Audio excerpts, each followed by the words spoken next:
Look at these in stunning 4K. Man, takes up a lot of hard drive space, but it looks really great. Okay, we'll start with the Milwaukee. So just looking at these, and I'm not a super tool expert, but I am a user and I've used them all my life. And just from what I can see right here is that just little details in the Milwaukee that are kind of nice, but that's kind of to be expected, I guess, because it's $50 more. We got looks like a metal chuck and maybe a plastic one here. Little things I noticed that, you know, Milwaukee, if you're going to pay $150 for a drill, is it too much to ask to put a little stainless tool belt clip on there? I have that on my Makita, and I like that because I can hang it on my belt and get to it when I'm doing stuff. But there is no clip. I don't know if it didn't get included or what the deal is. It's not in the case, but you can see right there where it looks like it goes, there's a nice brass insert. Where on the DeWalt, I'm assuming this is for a clip here. It looks like it's ambidextrous. It goes both sides, but no insert. It just screws into the plastic.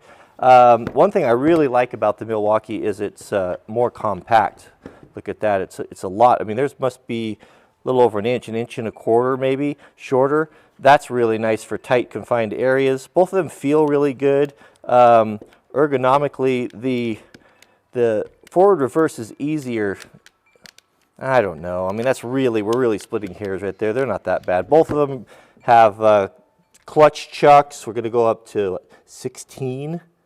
Both of them go to 16. Low speed, high speed, a little bit shorter throw on this one. But overall, they look pretty nice. I'd have to, I guess, tip my cap to the Milwaukee. It feels better. It feels a little bit more solid.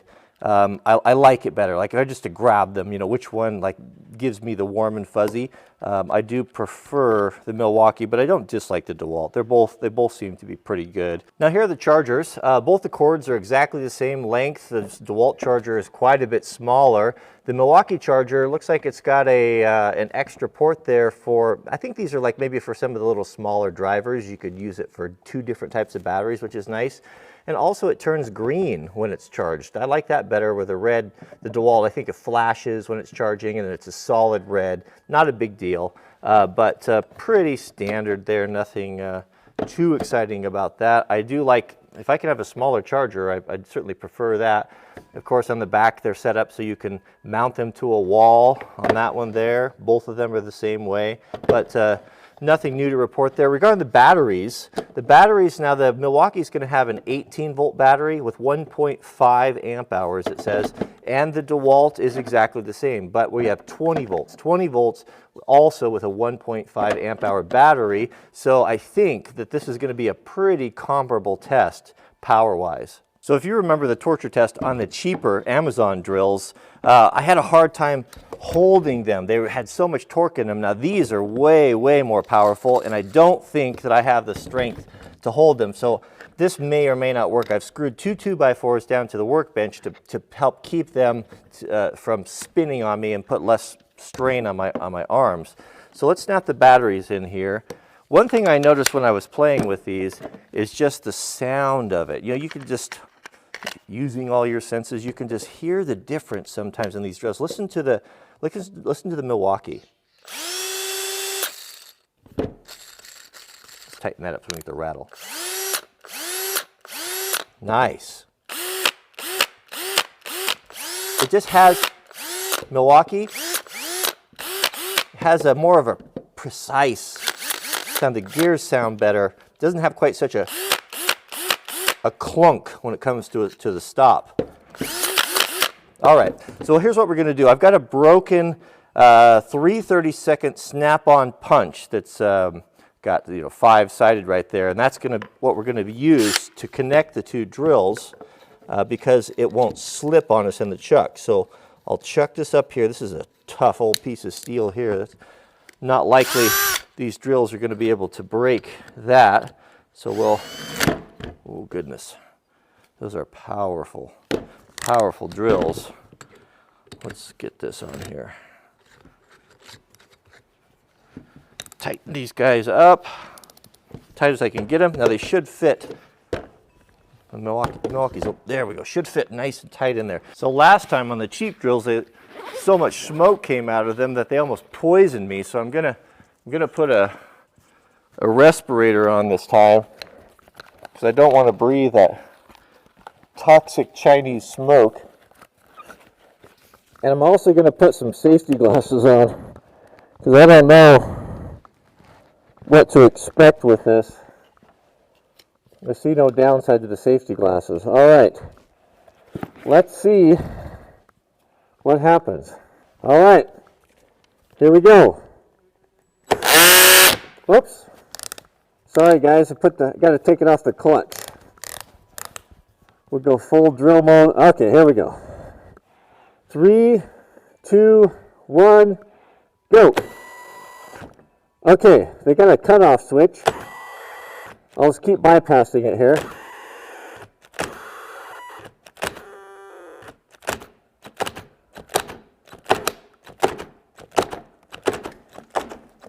Oh, the DeWalt's starting to smoke.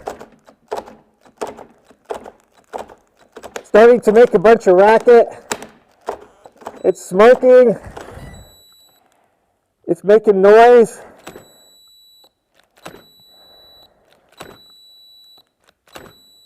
All right, let's switch over to the top number 1 gear, see what happens. Oh man, they don't like that. They both cut out. Let's go back to number 2 gear. Oh, they seem to be. There we go. I'm getting a lot of flex in the body of the DeWalt. The DeWalt's making noise.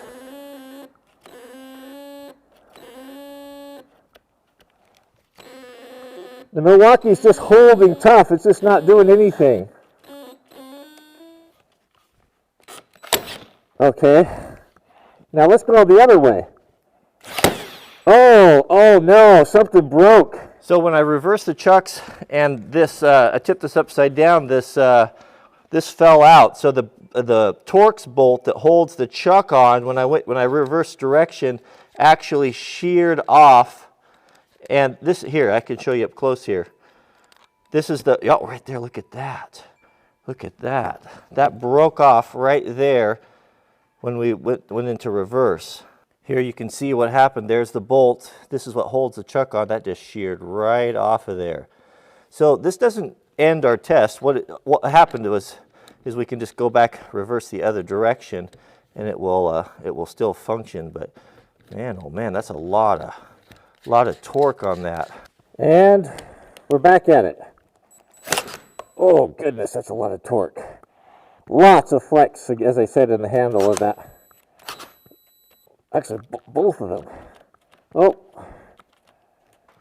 they're just under tremendous load right now. Both switches have cut out. Neither one's working. Look at the deflections in the bodies of these things. They're just this thing's just twisted to the side. Both of them twisted a lot. Tremendous stress. Both the triggers are locked up. They're just locked up. So what's happening is both drills are binding up and just basically shutting down. Oh, ow, shoot, ouch, ouch, ouch. That was a terrible idea. That hurt. I fear it's over for the DeWalt. It stopped smoking. It's hot. The Milwaukee is not hot, cool as a cucumber, but it's just not, something broke inside, I think, or is failing.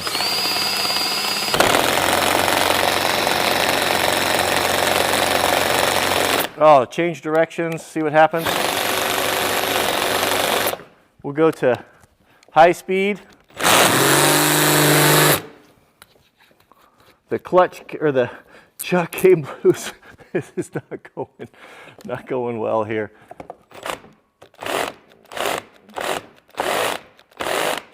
Oh, the Milwaukee's just crushing it. Oh, thermal switches or something. Let's go back to low gear. How's our battery?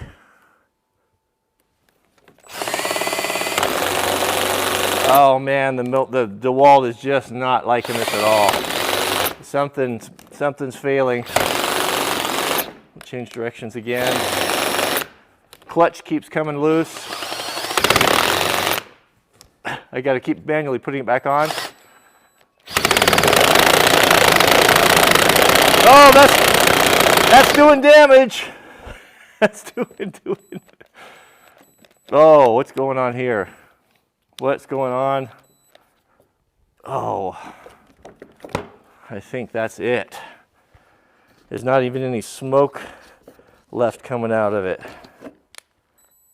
Okay, so the batteries are definitely both flat. One thing that the Milwaukee has is it's got a tester on there. It tells you the level of the battery. So, but I think it's safe to say, I'll put them back on the charger, that the Milwaukee just ate the DeWalt's lunch. There was just no comparison in just the amount of flex in the body. It never got hot. It's still not hot. It's not even warm. The DeWalt is hot. Made lots of noise. Had a bunch of smoke coming out of it. The chuck nut broke. No, it's just not in the same league. But also, don't forget, we also need to keep in mind that there's a $50 difference, and that $50 that really comes through, doesn't it? In my experience is, when you go to the store, and we all find ourselves in that position, you got to make that decision between, do I want this one or this one? There's always a price point issue. Is it worth the extra $50? Yeah, no question here. you can see this is one ferocious little drill that just gobbled this one up. We got grease coming out of it. It seems that the something inside broke in the clutch pack. It just could not handle the power and strength of the Milwaukee. Will it still work? That's the question. So we'll check that out next time, and we'll let these charge here for a few hours. Ooh, that is hot, hot, hot. But I'd have to say, that $50 that you spend, you'll long forget it down the road when you have a drill that just seems like it's just better in all regards. So good job, Milwaukee. I have had some trouble with Milwaukee tools. They used to just be the gold standard growing up. The Milwaukee, the old Sawzalls were just bulletproof. I used to go through lots of Sawzalls with my wrecking yard. We'd use them to cut up Jeeps. And I noticed that from the old ones to the newer ones, they just didn't seem to hold up as well as they used to. But as far as this drill goes, man, it is tough. All right. Well, thanks for watching. And we'll see you guys on the... Oh, don't forget to click the thumbs up if you enjoy these torture tests. And tell me in the comments what you'd like to see.